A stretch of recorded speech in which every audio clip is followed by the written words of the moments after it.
So as far as today, how did you said you were speaking with the supervisor? How did that go today?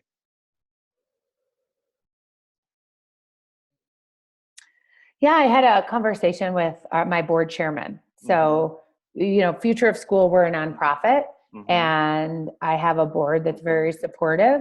So we do touch bases. So we were just touching base, and a couple of things came up that took a little bit longer to chat with him about. But he's just so supportive of what we're doing to be able to help teachers and students. So with Future of School, how did this idea come, and how did it gain traction to where it's now it's a national nonprofit where you're reaching out to help teachers and students? How did this start? Yeah. Is it okay if I share my screen just to put the website up? Absolutely. Okay. Yeah. So Future of School came to be, and let me know if you can see my screen. We're good. Future of School came to be because we realized, over the last couple of years, different people, parents, advocates, former teachers, former Secretary of Education is on our board. They came together and said, education is the only aspect of our country that hasn't been rapidly transformed by technology. And so they said, and what they said was, really, there's a lot of fear around it. It's scary. It's scary to think about kids on computers and teachers using computers. And it's never been that way for our entire country. So they said, let's give scholarships to kids who have taken online and blended classes to be able to storytell the impact that it's had on their lives. Okay. And so we've been very, and let's interview them and ask them their experiences. My board recognized, and I recognize, not often enough do we talk to students. Do we hear from them? What works for you? How do you learn best? How can technology be a benefit? So we take these videos from our kids and we push them out into a national network. And we're not saying that there's anything wrong with the system right now. We're saying that technology can create these blended learning environments in schools to be able to enhance it, is what we're saying. That's our philosophy. We also give grants to teachers who are innovating in the classroom. So here's a map of where, we've given over 30 awards to teachers. Historically, it's been for teachers in brick and mortar schools who have wanted to implement innovative practices, but they haven't had the resources for the technology. So we give them grant money, and then they story tell what they did to be able to provide examples for other teachers. Nice. And so how has it grown? How long have you had this nonprofit in circulation? So Future of School was launched in December.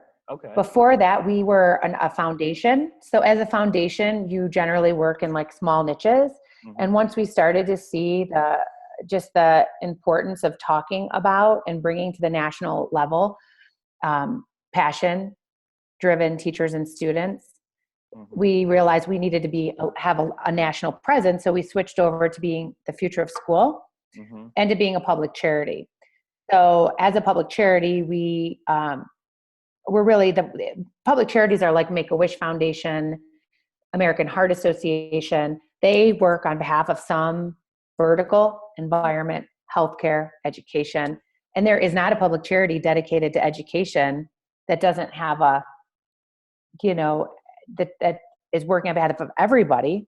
And so that's what we grew into. So we have all these amazing, we have reports that we worked with a research firm that help, student perspectives on blended and online learning, teachers teaching teachers, digital learning strategies for rural America. So we paid for and commissioned these reports to be able to help teachers at all levels, students in any geographic region, in any space, so that they know they're not alone. So this all came about and was in the works long before the situation that we're in right now in our country. And so we feel our mission is even more important because we have the stories of what happens when you come through the other side of embracing change. And it's amazing. Now it's different than where we are right now because it's been so fast and so furious. And it's everybody, whatever they can do to keep their head above water. But some of a lot of the stories we have of our scholarship winners, they inspire teachers to keep teaching, to keep with the remote learning, and they inspire their peers to keep doing it. And the teacher experiences, because they created this from the ground up, our teacher grant winners will talk to any teacher anytime because they want to be of service and want to help. Nice. And so just from getting to know you over the time that we've communicated, you have a real passion for education. So with Future of School, how does this further develop that passion? What really excites you about it?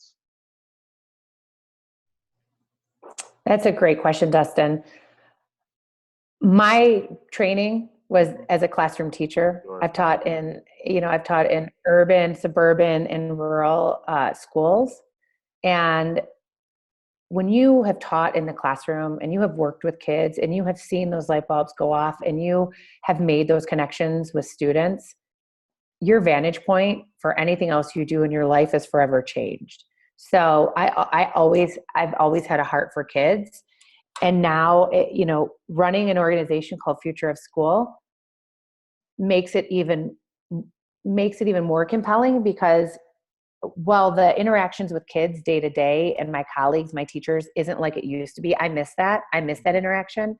What I get to do is be a voice for all of the kids and be a voice for all of the teachers. I don't let bureaucracy get in my way. I don't let politics get in my way. I don't let policies get in my way because I always look at it through the lens of students and teachers. Mm-hmm. So it makes it so critically important to me. And I'm really lucky to be able to do it because our organization, we have very pure intentions. And that is right now it's to share and have people join together in the evolution of the transformation of our K-12, we're documenting the evolution of what K-12 school looks like in our country. So we want everyone to know that they can share their story, that they can stay connected with a network, and that if they can be inspired by others. Okay. So just to kind of piggyback off that, and it's a two-part question. So how have you grown professionally and how have you grown personally with the development of Future of School? Hearing those voices from teachers and students, how have you grown both still you're a teacher at heart professionally and personally?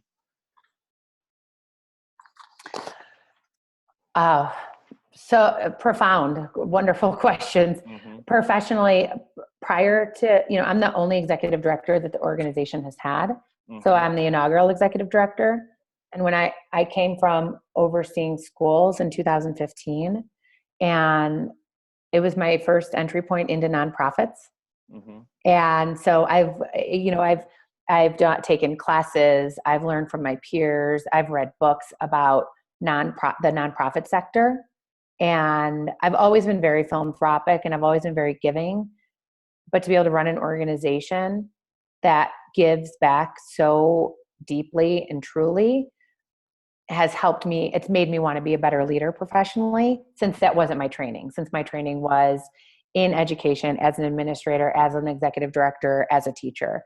So professionally, it's given me a whole new set of skills, mm-hmm. And a whole new network.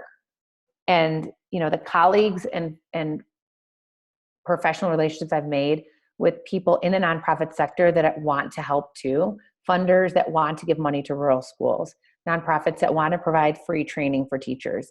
It is so big and expansive, and most people don't know about it. So that's another piece that for me is kind of a secondary goal in my role, is to connect all of the great work in the nonprofit space to the schools and teachers who would love to take advantage of it. Too often you hear people say, well, if I had resources to do that, we don't have money to do that. We don't have funding for that. We have budget cuts. And then I'm sitting in a spot where I know of all of these resources.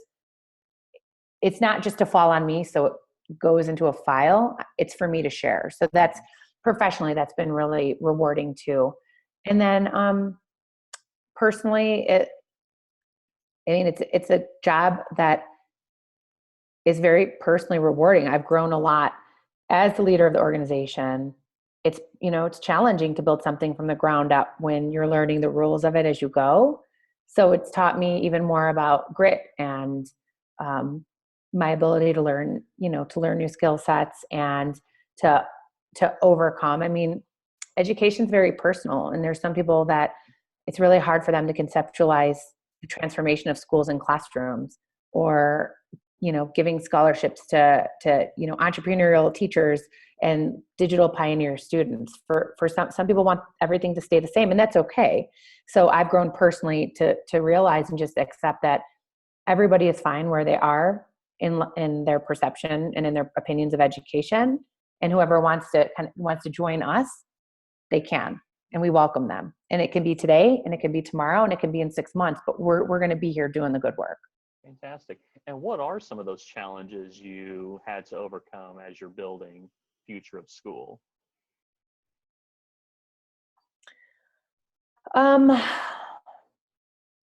There's a lot of, there's a handful of nonprofits that when they start out, they have 15 big donors and a staff of 57 people.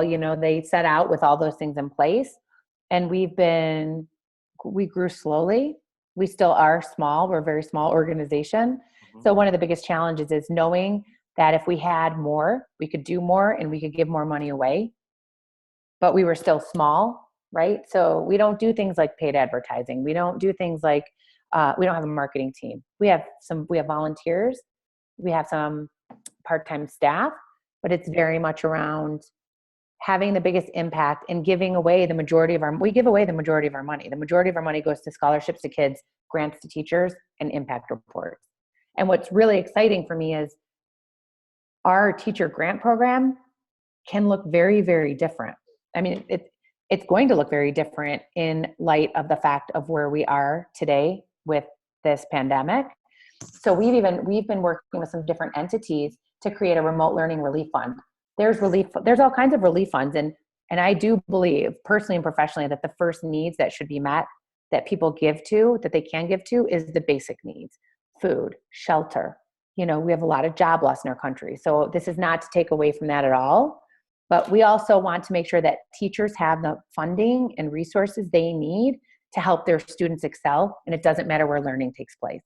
Mm-hmm. So we're creating this relief fund. So 100% of the money raised is going to go back into supporting a district that needs technology for their low-income kids, to funding, curriculum or OER content from a nonprofit. So we're working right now with nonprofits to help make that happen for schools so we can stay in that pure space.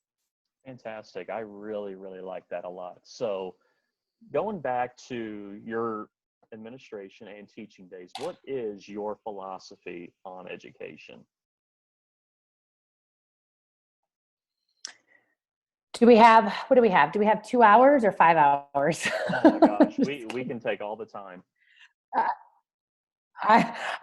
Well, because I'm so passionate about it. I mean, mm-hmm. In a nutshell, I believe that every student is different. Every student is unique. Every student can learn. Every student wants to learn, and that the learning environments that we have in our amazing country that we live in should be diverse, so that students that learn in if they project-based learning, or if they learn better online, or if they learn better in a traditional classical type of education setting, we have the capabilities in our great nation to have all kinds of schools to meet and exceed the needs of kids. And so my philosophy of education is to do the best that we can to provide that individualized, personalized learning for kids that still keeps teachers' jobs maintainable. And I think that's all possible through the smart use of technology. Mm-hmm. It's not replacing teachers with computers. It's not having kids on their computer 8 hours a day. It's using technology to catalyze the system to be able to increase student engagement, increase course offering for students, and fundamentally make the teacher's job easier because they're not having to paper-based differentiate their instruction for kids. Fantastic. So I also think one other piece that I've been, sorry, go ahead. No, go for it. Please finish. Oh, one thing that I've also been very reflective of recently, is teachers have hard jobs. Mm-hmm. We are in a position right now where our entire country is seeing, and maybe not seeing, maybe that people aren't as involved as you are and I are because we're in the education space, but our K-12 education system has been flipped upside down, and it's like a flower. It's opening up, and it's showing people all the different petals of the flower. And it's not bad and it's not good. It's just the reality of what happens when you have a system that's been opened up. People can see the challenges, they can see the beauties, they can see all of these things. And at the heart of that is the teacher. And so one of the bright sides and silver linings of this that's part of my educational philosophy is the teacher-student relationship is of profound importance. And unless you're in those shoes, it's very hard to understand what it's like to be a teacher. Mm-hmm. And all the parents who are home right now doing remote learning with their children, they're experiencing a sliver of what it's like to be a teacher in whatever way it is, as a learning coach, as a guide, as somebody who's nagging at their child to do their work, right? Like right. They're guiding, they're in charge of making sure that the kids are doing what they need to do. And they now are we have a potential for a movement in our country to have much more empathy and much more understanding and much more grace for teachers. And I hope that translates to teachers being compensated fairly and the social perception of teachers changing as a result of that. Just from my experience being out there right now, I'm slowly starting to see this, and I really do believe this can lead to some change. I know just from talking with parents, responses on social media and whatnot, the parents are so appreciative of what we do every day. It's really easy for politicians, childless adults, or parents that may have had a negative experience to bash on teachers. But now they're starting to see, wow, it's more than just putting material on a board. It's those relationships. It's that compassion. It's that empathy that we develop with their kids. We see them more than their parents. We see them in the classroom. We coach them on the field. We really see them grow socially, emotionally, and academically throughout a school year. And so people are really seeing this. And I really believe that we can really see a movement at the grassroots where they're going to have to go to their state and local municipalities and advocate for their teachers. Yes, they need to be compensated well. Yes, they need more material. They need better materials to succeed. So I really do believe, and unfortunately, I think this will have to keep lasting longer for that to keep building up. And then hopefully come election time, we can see some change. Yeah. Yeah, no, I definitely agree with you. And there's, I know just earlier today, I got a text from the district that I live in that remote learning has been extended in Douglas County School District through the end of the year. So it is going to continue. I mean, the end of our school year we're early in the country and we're May 23rd.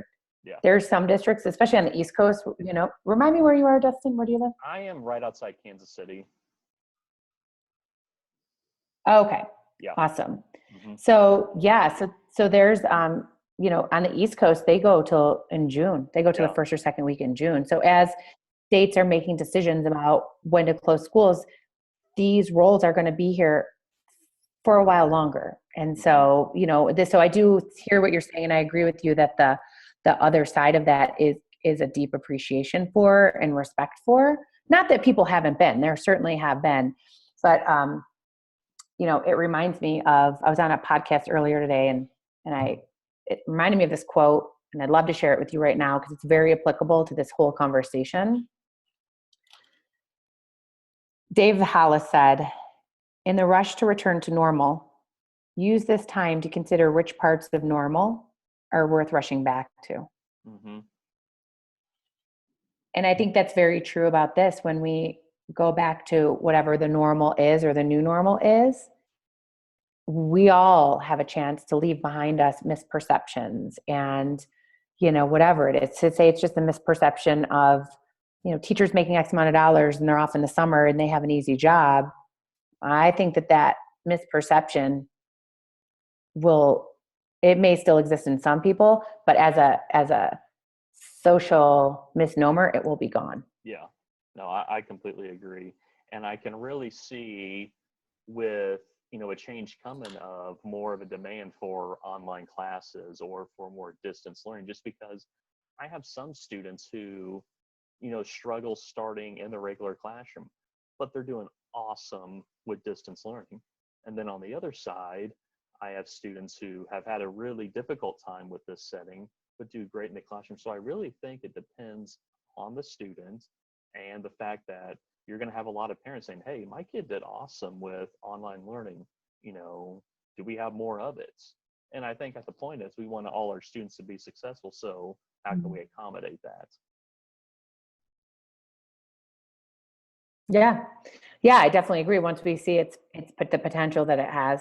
So, and, I saw another thing that said, every teacher better get highly effective on their technology integration category on their evaluation this year, right? So then there's like the light-hearted humor pieces where it's, right.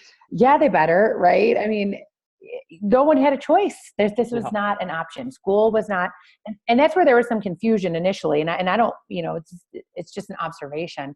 First, it was schools closed, schools canceled, schools closed. But what in the a very strong effort to protect students and teachers, that's what was said, which is fine. But really what it was the buildings closed. We'll figure out the schooling piece later, but the buildings closed. So it caused some confusion among kids and teachers, so that when everyone came back, it was like, okay, a lot of states are going to remote learning, and it's going to help kids. It's going to help them hone in on their, the soft skills and the critical thinking skills that they need when they're in the workplace and have to use technology in a way that's different than Minecraft and TikToks and YouTube. I'm trying to think of, like, I'm sure there's something newer. I'm sure TikTok's obsolete right now. Right.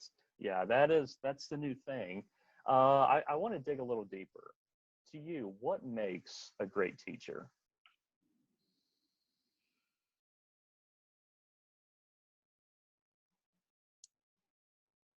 A great teacher has the ability to, they don't know, a great teacher has the ability to connect with any type of student.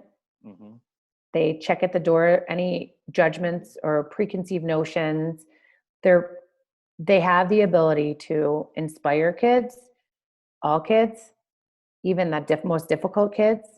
They can bring to life content in ways that that good teachers maybe can't or don't have the skills to. They will go above and beyond, whatever that takes. They know the balance between meeting learners where they are and not and integrity, right? It's okay to accept work in an audio file from your kiddo because that's how they chose to do it and they were inspired by it, even though the direction said that they should write it. If they're showing that they know it and they're excited about it, they take it and they embrace that ingenuity that student has.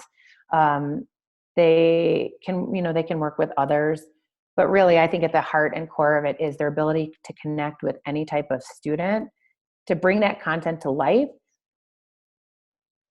in a way that's, and just not, I hate to say that they're not this, but they're not judgmental and they don't have preconceived notions. They don't think that all the kids should fit into a box. It really is about valuing kids, empowering them, and then trying to find ways to put them in a position of power so that they can own their learning. Okay, fantastic. Now I'm going to take a step up. What makes a great leader in a school setting?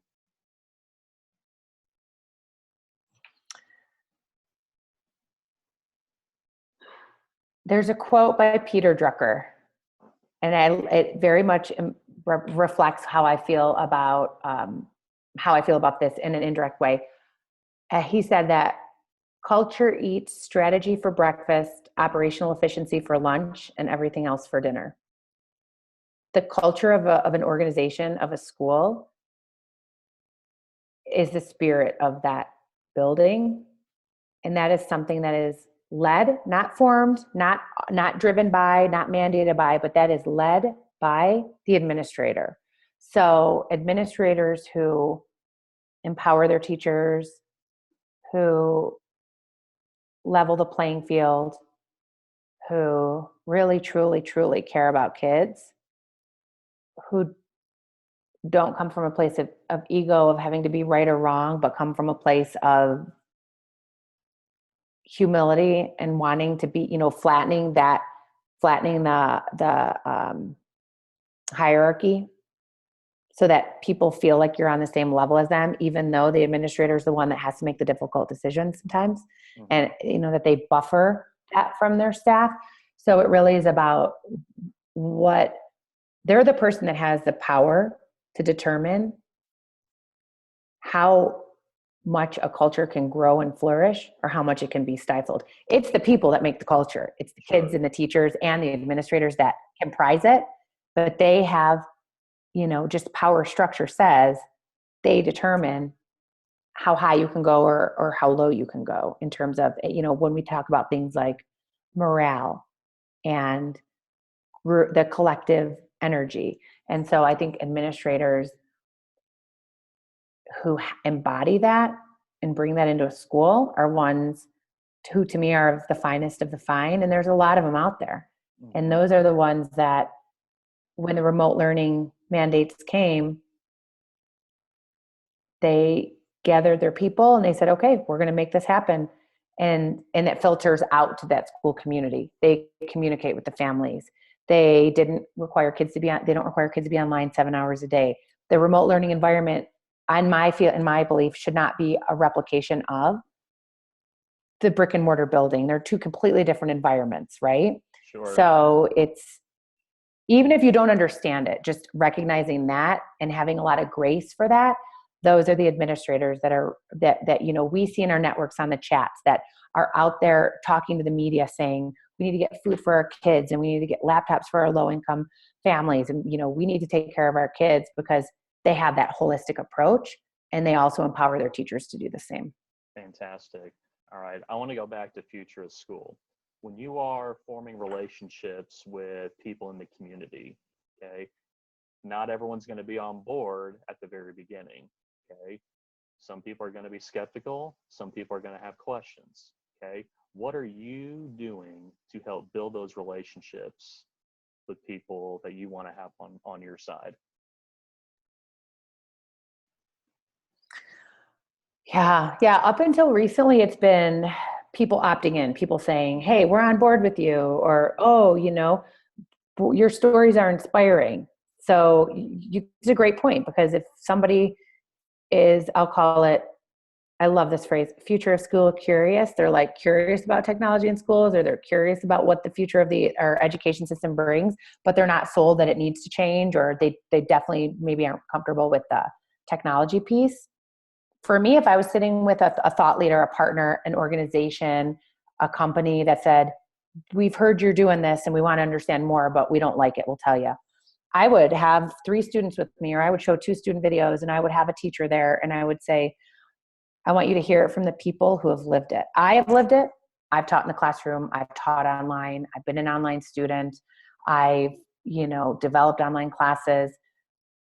But as a leader of this organization, you could hear it from me, but you could hear it from this wide breadth and depth of people who've lived it. And that's one of the things about our scholarship program that's so amazing is the scholarships we've given, kids graduate from any type of high school, brick and mortar, online, blended, program of the district, magnet school, homeschool, going on to any type of post-secondary setting. They don't have to have a certain GPA. They have to graduate from high school, but they all know, they come from all different places, but they all talk about the same thing, the impact that it had on their lives. And I've never had a donor, a partner, an interested person ever challenge or question that of a student or a teacher, because when they hear them speak, it's irrefutable. Fantastic. So you mentioned about the future of technology and the future of school. If you could look into your magic crystal ball, how do you see school going from 2025, 2030? Where do you see technology evolving to the classroom? I know it's a big question, but yeah. No, but I think it's a really important one and a valid one. Mm-hmm. because when we dream and when we imaginate and when we iterate our dreams, that's what comes to reality, right? It's all of the pioneers and the people saying, if we never think it's possible and if we don't dream it, then we're limited to what our thoughts are. So it is an important question. I think we're in this for the next 6 to 12 months. Right now we're in this, eyes are open. We can't unsee the good, the bad, and the challenge of technology in schools. But we're not really seeing it in schools, we're seeing it in homes. But what we are seeing is how it can meet the needs of students and teachers in the teaching learning process for as kind of glued together as it may be right now, or as advanced as it might be. We know it can help provide more access and more equity and more opportunities for students. I think, we'll be in a time frame where it's going to be picking up the pieces and figuring out, going back to buildings and what does that look like. And from that, I think it's going to be born a reverse blended learning model wave in our country. So historically, blended learning started in the building, and it was students that they had control over the time and the contents that they worked on. Some of it was done online and some of it was done either at home or in a learning lab or something like that. So it's online and in person, and they have control over it. So I think what this is going to show us and empower us to do is to create this inverse blended model in schools in our country. So students having the capabilities and the aptitudes to use technology, teachers feeling much more comfortable with it, that they're going to figure out ways to do it that's creative and different and unique for their classrooms and schools that 2 months ago would have been unimaginable for them. When we published our report in 2017 called Teaching with Technology, we wanted to know, what do teachers say about the benefits and advantages and the challenges and struggles of blended learning strategies in their schools, and where are the stopping points? So we did this national survey. There's this chock full of great tips and tricks for teachers, but the last page is so fascinating because what it says, not that I'm being a spoiler alert, I'm not, there's a lot worth reading in there, right. But the number one barrier to embracing technology in schools was fear. It's fear. It's fear of, what if I do it wrong? What if there's a better way and I'm using the wrong way? What if my kids don't like it? What if it's so good, such a hit with the kids, it replaces me? There was so much fear, and that was the consistent theme.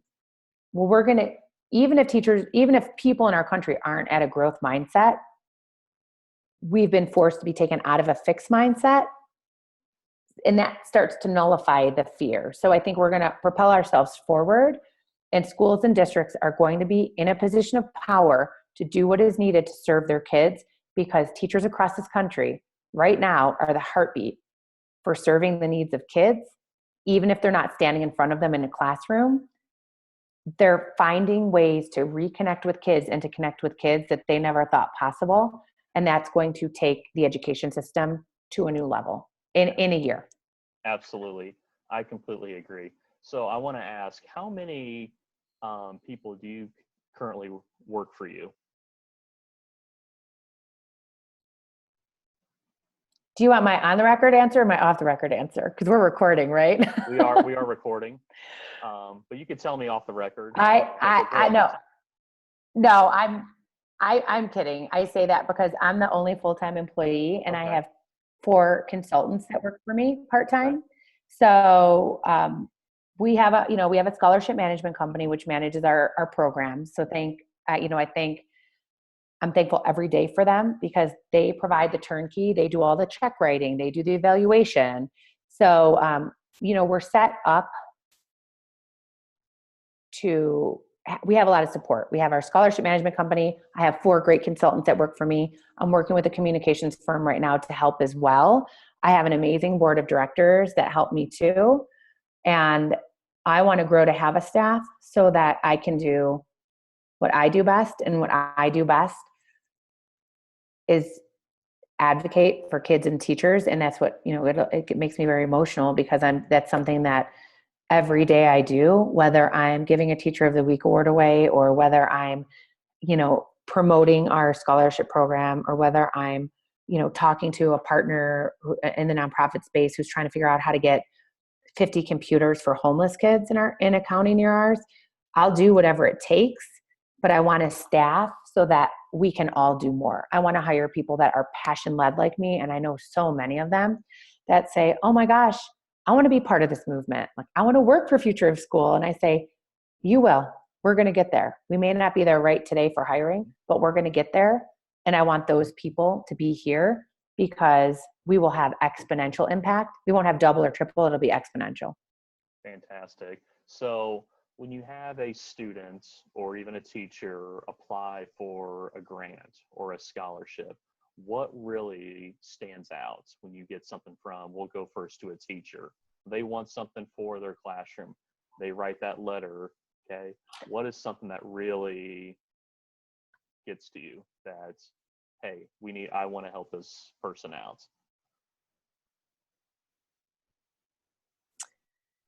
Honestly, it's the case they make for why, what their students need, why. That really is it. Because we have some people, even though I don't evaluate them, I get to see the applications of our teacher grant winners, of our teacher grantee grant applicants. And some teachers, it's a time issue too. Some of them, it's, I need 20 laptops. I want to I want to create a blended learning program in X, Y, or Z, because we need it. Mm-hmm. It's not really compelling. And they're limited. I mean, you have a finite, you have 2 paragraphs to make your case. It's not a long process. It's not an arduous process. And it's $10,000 grants is what we've historically given. And I know this might shock you. It might not. But every year we have a certain number of grants we give away. And never once in the last 4 years have we had enough quality proposals of blended learning pilots for kids have we been able to give away all the money that we have. So I tell people that and they're like, what? Where were you in my district? We needed to get So, and it's not that we're such a strict process. I'm going to use the example of Micah. Can you see Micah's picture? Yeah, absolutely. Okay. Micah is from Headland, Alabama. It's a very rural area. He was a middle school science teacher. He was frustrated because his middle school students and high school students always said they wanted to leave Headland, Alabama, and he didn't understand why. We're not going to be able to find jobs. We want to move out of this community. And he's very much a supporter of his local hometown. So he said, I think if we can figure out a way to digitize the way that farmers manage their crop intakes and some of their farm equipment logging and things like that, if we can digitize some systems, then we can get kids out into the farms. They can work with the farmers, and the kids can actually create those apps on iPads.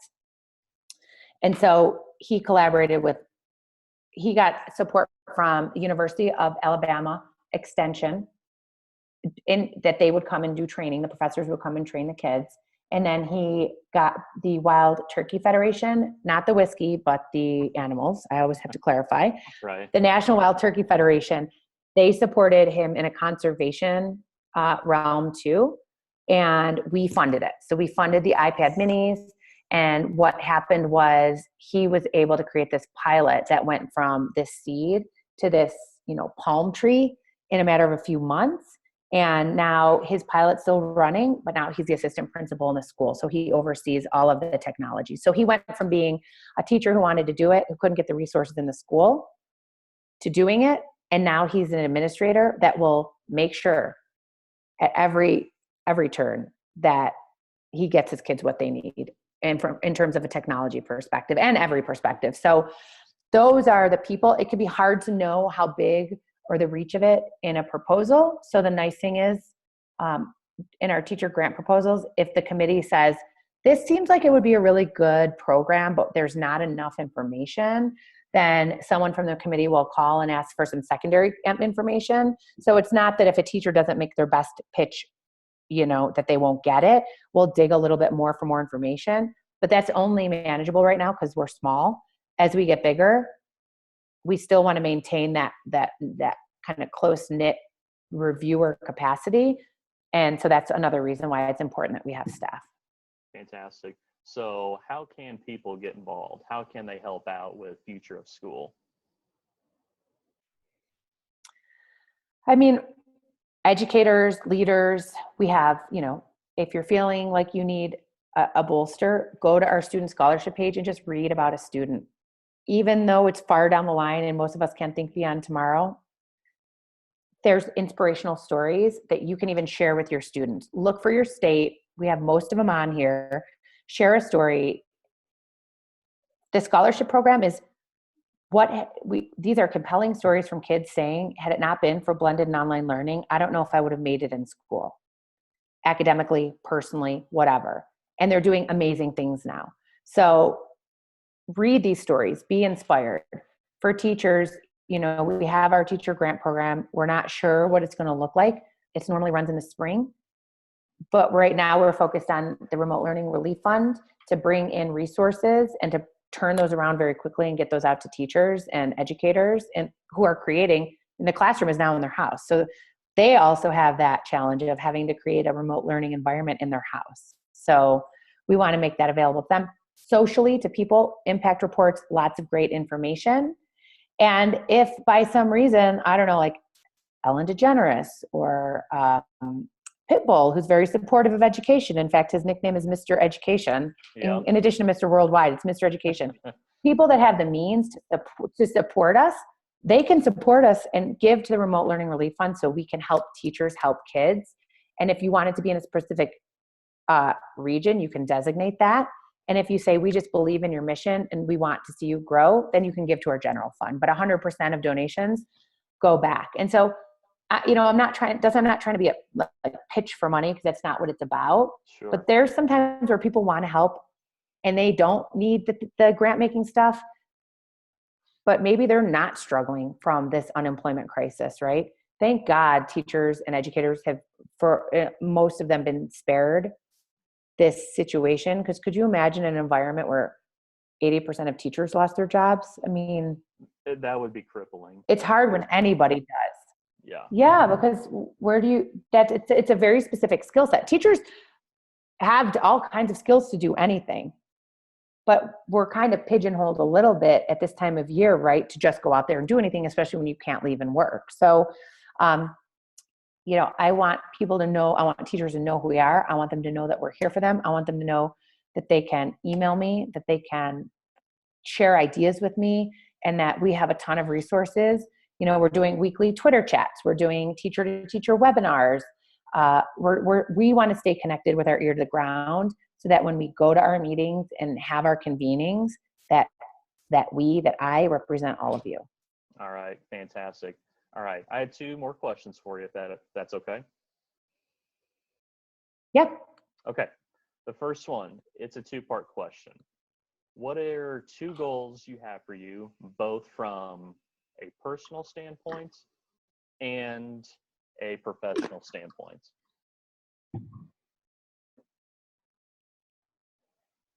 Professionally, I am focused on future of school as a public charity, being the country's leading public charity, supporting the needs of students and teachers.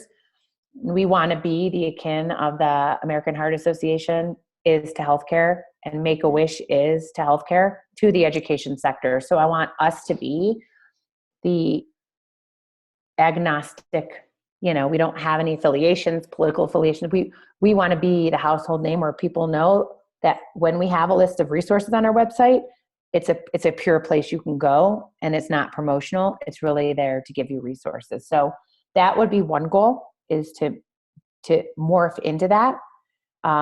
Another goal would be to provide as much support to as many students and teachers in this country as possible today in this crisis, in the fall with our Innovative Educator program when it comes back, and in any way that we can be of service. Okay. And what about personally? Personally related to future of school? Just personal in your life. 2 goals that I have. Wow, I mean, I feel like I have a fair amount, but I've been knee deep in the work world lately. So I would say to really continue the learning and growth that I've had over the last few weeks. I've maintained a very positive attitude through all of very positive about it. I feel like it's going to lead to some really amazing things, even though it's an inordinately difficult time for our country and for our world. So I will continue to. My goal is to continue to find the bright light every day, whatever it is, no matter what happens. And then a secondary goal is I want to continue to be of service to my community. I volunteer with the police as a victim's advocate. And so we can't, when there's a crime or when there's something that happens in the community, we go with the police to help assist the victims, and we can't go out right now. So I would say another goal that I have is to provide as much support over the phone when I'm on call as possible, because it's not how we're used to working with victims. Fantastic. All right. The last thing I always ask someone is, what does We Are One Team mean to you?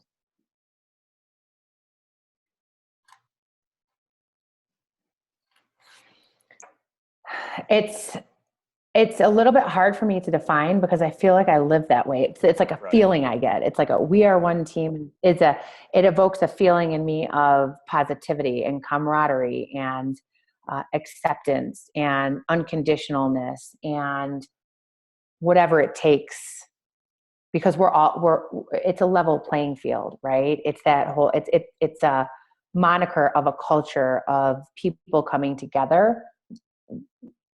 I've posted this a few times on social media and you may have seen it, but my version of We Are One Team is a phrase called Spirit Tribe. And it says, people who are not connected by blood, but rather by by universal acceptance, care, and support.